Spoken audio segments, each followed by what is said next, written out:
I know the Eastern minds have also absorbed this in a horribly distorted way, but right now if you told your friend or your relative, I'm going to the ashram for 3 days, they would become very kind towards you and ask, why, what went wrong? Something must be wrong with your life.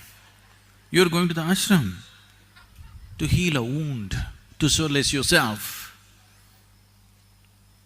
Something must be really wrong with your life, or you must be too old for life. Otherwise, why would you go to an ashram? So this has crept into this culture also. Essentially, if you are alive only in parts, or if you're partially alive, to be partially alive is a terrible torture. Many of you have been through these science classes, I'm sure you opened up frogs and cockroaches, did you? They were nice, lively beings, but you opened them up because you wanted to find their heart and liver and kidney. Half alive, being half alive is torture. Have you seen this? Always being half alive is torture. This is the torture that a large segment of humanity is going through right now because they are half alive. Only one part of them has become alive. Only their physicality and mentality has become alive. The rest of it is yet to become alive. Half-alive people will suffer everything.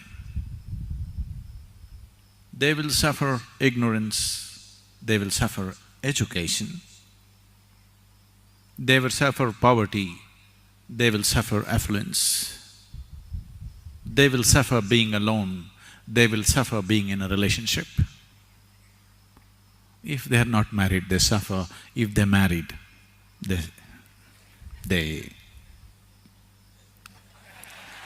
if they don't have children, they suffer that.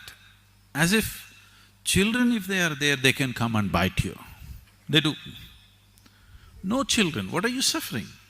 But that also they suffer. Just show me one thing that human beings are not suffering right now. Just show me one aspect of life that human beings are not suffering right now. They're suffering just about anything. Not just life, they're even suffering death before it happens. He's thinking of building a pyramid for himself.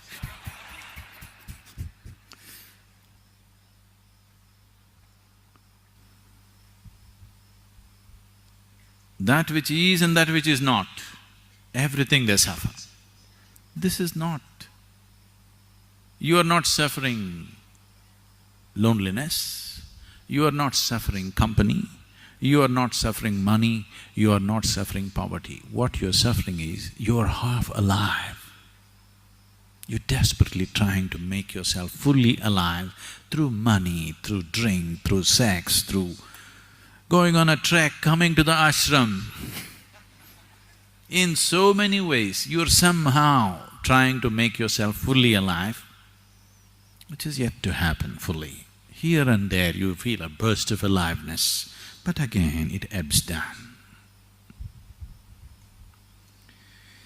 So, when people are constantly half alive, pleasure becomes an important part of your life, very important part of your life.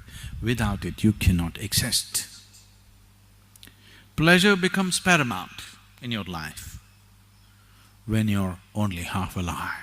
When physicality is all that you know, pleasure becomes of immense importance in your life.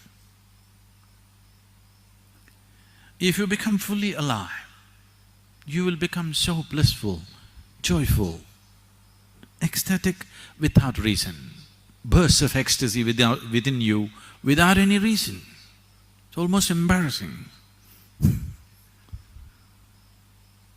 Now, the thought of pleasure just evaporates. Looking for a drink, looking for some kind of pleasurable thing just evaporates out of your mind because you're fully alive. When you're fully alive, pleasure disappears. When you're half dead, pleasure is an important thing.